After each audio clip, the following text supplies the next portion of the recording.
let's start with the one you and I are both associated with. Yep. Which is HITSI, right? Yep. Health Integrated.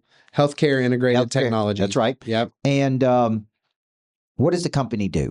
Yeah. So it's a publicly traded stock. Yep. So for those of everybody listening, you can just go to the stock ticker and type in HITC. Yep. HITC is our short version of it. Healthcare Integrated Technologies. Yep.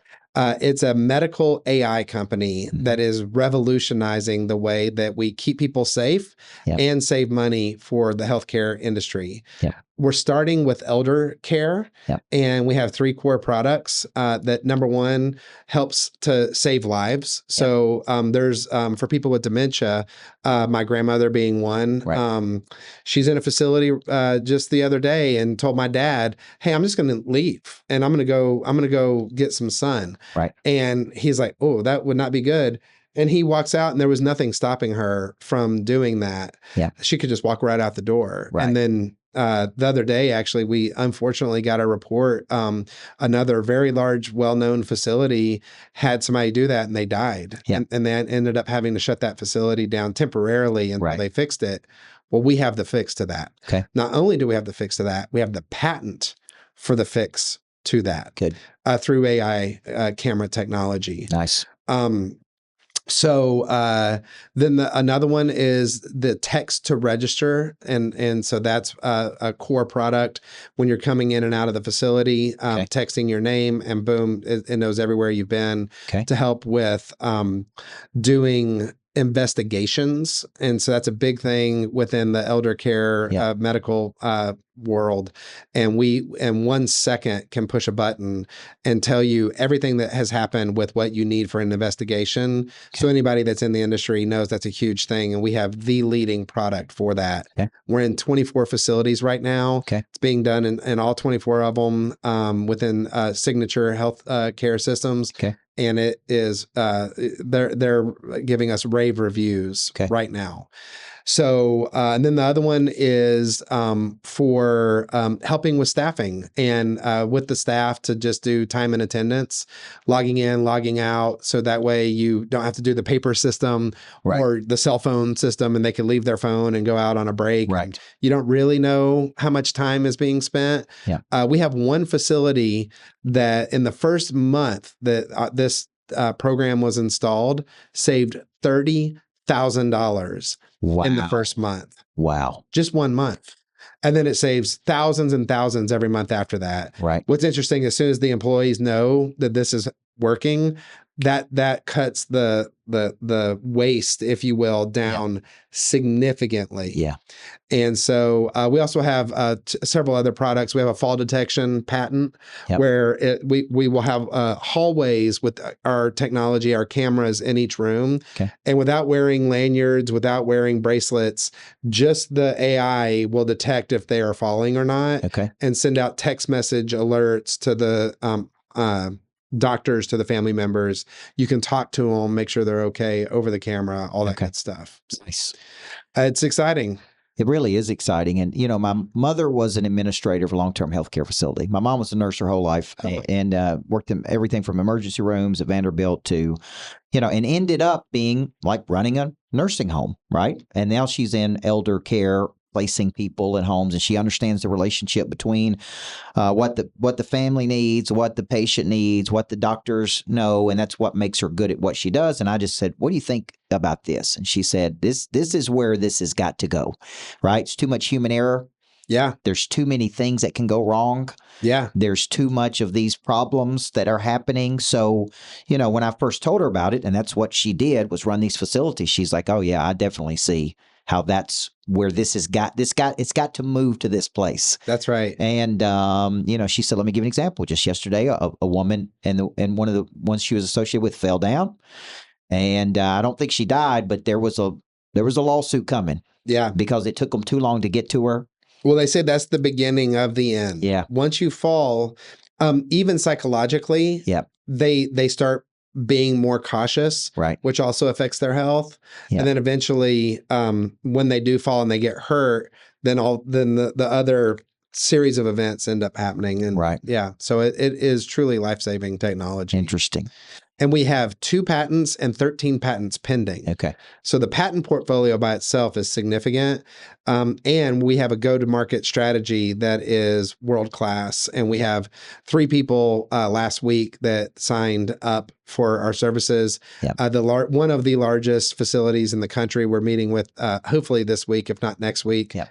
And it's going to take off like a rocket ship. Now, you and I first started this conversation by talking about the difference between privately held companies and publicly traded companies, right? That's right. Because this is a company that person out there watching this can invest in this today. Yeah. Right. Even when, Scott, the CEO, was here and you guys were here at the Greatness Factory, people were investing in the stock because they saw the potential for it to really do something big.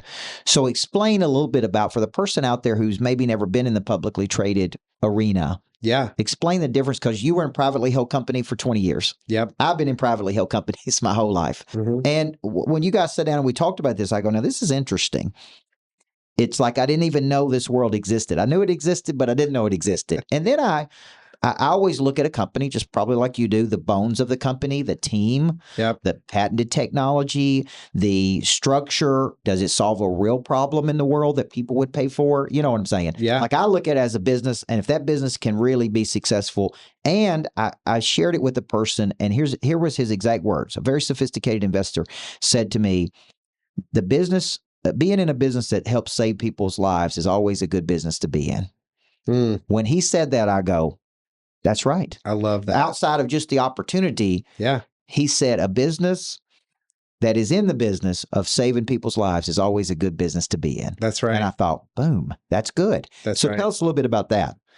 The publicly traded companies versus privately, and how that works. Because I didn't even really understand until we sat down and talked about those things. Yeah. And actually, that's how I met Scott, was I wanted to learn this. Yes. So dealing with these companies and their, from time to time, you get phone calls from private equity and venture capital guys that are wanting to, see about investing and getting involved somehow. And I thought, man, I could do what these guys do. And so I signed up for a course. I went down to Florida and attended an event to learn how to launch a fund.